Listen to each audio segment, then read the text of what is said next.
بسم اللہ الرحمن الرحیم۔ السلام علیکم دوستو، آج کی خبر سعودی عرب فلائٹس کھولنے کے متعلق ہے۔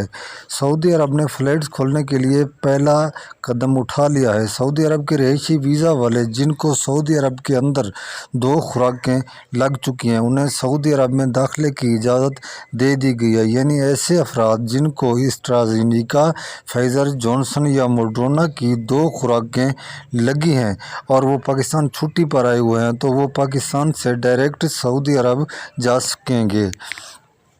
اس مرحلے میں تو بہت کم افراد شامل ہوں گے، یعنی جو گزشتہ 1 ماہ پہلے چھٹی پر آئے ہوئے ہیں۔ ممکن ہے صرف انہی کو سعودیہ میں 2 خوراکیں لگی ہوئی ہوں۔ سعودیہ کی سوچ یہی ہے کہ ہم یکدم زیادہ افراد کو داخل ہونے کی اجازت نہیں دے سکتے تاکہ سعودی عرب نے جو کورونا پہ قابو پا لیا ہے اسے وہ برقرار رکھ سکیں۔ لہٰذا باقی تمام افراد کے لیے جلد از جلد بہت اچھی خبریں آنے والی ہیں۔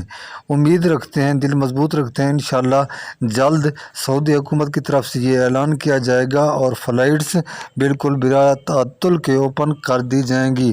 جی دوستو، ہماری ویڈیو کو لائک ضرور کریں اور چینل کو سبسکرائب کریں۔ ملتے ہیں اگلی ویڈیو میں، اب تک کے لیے اللہ حافظ۔